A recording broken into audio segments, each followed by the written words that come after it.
Tired of dropping your phone or struggling to prop it up? Meet the PopSockets phone grip with expanding kickstand in black, your new must-have accessory. Don't miss out. Grab yours today. Click the link in the video description to shop now on Amazon. Welcome to the Bitcoin Bulletin, your premier source for all things cryptocurrency. Today we're going to dive into a fascinating story about corporate treasuries and their foray into Bitcoin. It's no secret that corporations are looking for new ways to diversify their portfolios and hedge against market volatility. One asset class that has been gaining traction in recent years is Bitcoin. But how do companies approach this complex and illiquid market? That's exactly what we're going to explore. In a world where institutional investors are increasingly demanding more control over their investments, corporate treasuries have been actively seeking ways to tap into the Bitcoin market. According to a report by the blockchain research firm Glassnode, the number of companies holding Bitcoin has been steadily increasing in recent years.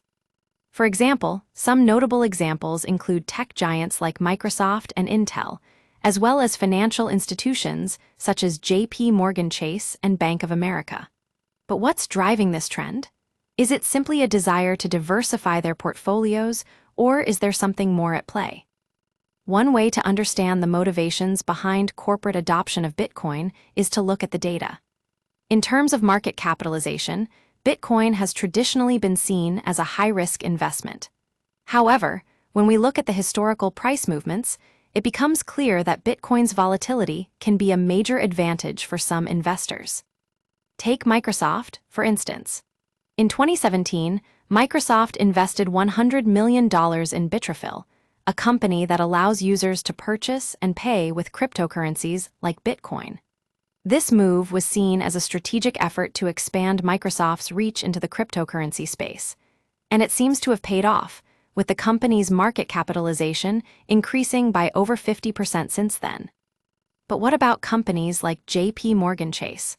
Why would they invest in Bitcoin when their core business is centered around traditional fiat currencies? According to a report by Bloomberg, JPMorgan Chase has been actively exploring the use of Bitcoin as a reserve asset. The bank's CEO, Jamie Dimon, has even gone so far as to call Bitcoin a negative foreign asset. So why would they still hold it?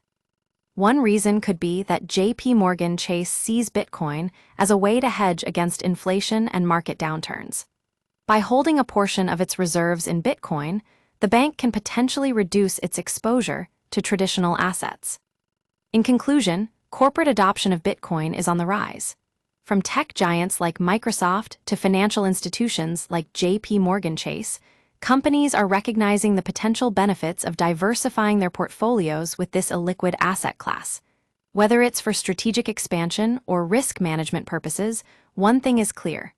Bitcoin is no longer just a niche investment, it's becoming mainstream. That's all for today's episode of the Bitcoin Bulletin. Thanks for joining us, and we'll catch you in the next video.